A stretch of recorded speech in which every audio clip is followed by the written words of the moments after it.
Assalamualaikum warahmatullahi wabarakatuh. Waalaikumsalam warahmatullahi wabarakatuh. Anak-anak yang Bapak banggakan, bagaimana kabar kalian hari ini? Alhamdulillah. Baik, sebelum Bapak lanjutkan ke pembahasan atau pelajaran untuk materi hari ini, Bapak akan membacakan presensi. Ahmad Zidni, Alif, Aldi Saputra, Adi Aka Ahmad Dhani. Masuk Pak. Masuk. Eka Setiawati.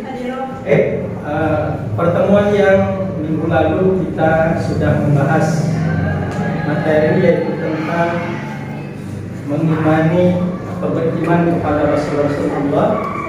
Bapak akan memberikan pertanyaan terkait materi yang lalu. Apakah kalian masih ingat atau tidak? Coba sebutkan sifat-sifat wajib bagi Rasulullah. Sebutkan sifat wajib bagi Rasulullah. Ada yang masih ingat? Oke, Fikri, silakan. Ada 4, sidik, amanah, tabligh, pertama. Sidik, amanah, tabligh, pertama. Baik, untuk selanjutnya ada pertanyaan satu lagi. Sebutkan sifat-sifat yang mustahil bagi Rasulullah. Silakan Ali. Ya, 1 izin, 2 khianat, 3 iman, 4 balado. Bagus sekali. Hari ini kita akan belajar materi yang baru, film yang sangat bagus sekali. Kita saksikan film tersebut. Lalu kita lihat bersama-sama.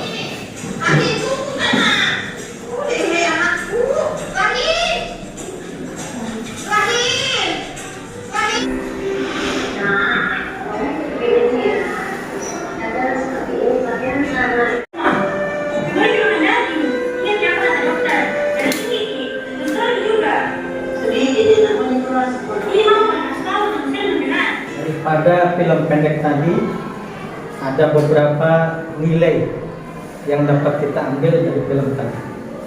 Silakan yang bisa. Riko siap? Silakan. Jadi saya menyimpulkan bahwa kita harus ingat tentang kematian, dan yang kedua tentang kasih sayang kepada orang tua. Oke, jadi dari film pendek tadi yang kita saksikan, pertama, kematian itu sudah pasti akan datang kepada kita. Dari film tadi kita harus memiliki kasih sayang terhadap ibu kita karena sudah merawat kita dari kecil sampai sekarang dewasa. Baik anak-anak, untuk selanjutnya kita akan belajar pada hari ini membahas yaitu materi tentang kaitannya dengan film tadi, pelaksanaan penyelenggaraan jenazah.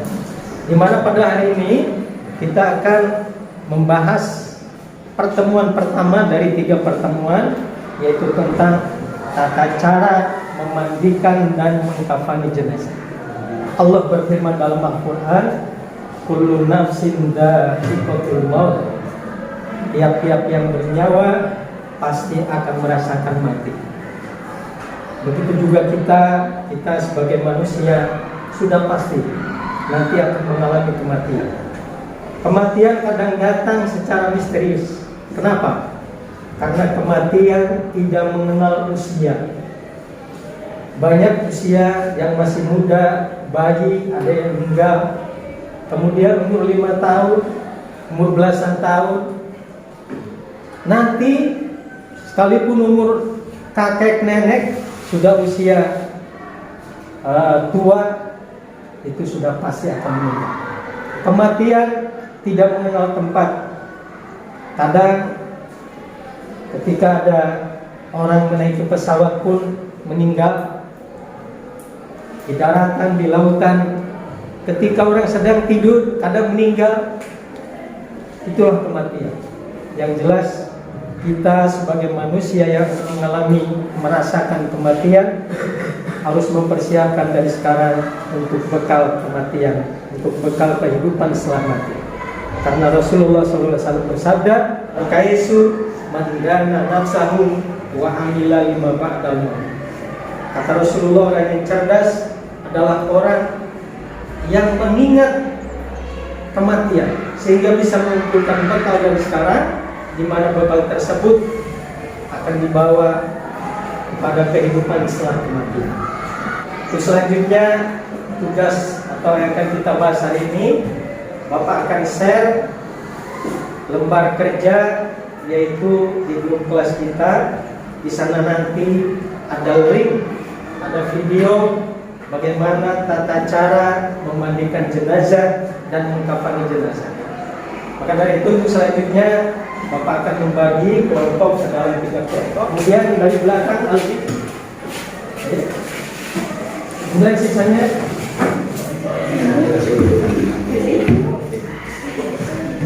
buka link yang sudah Bapak share. Di sana ada bagaimana tata cara memandikan jenazah dan mengkafani jenazah. Di sana ada linknya, silakan diklik.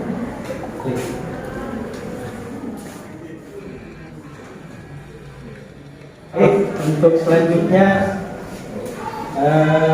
presentasi dari setiap kelompok.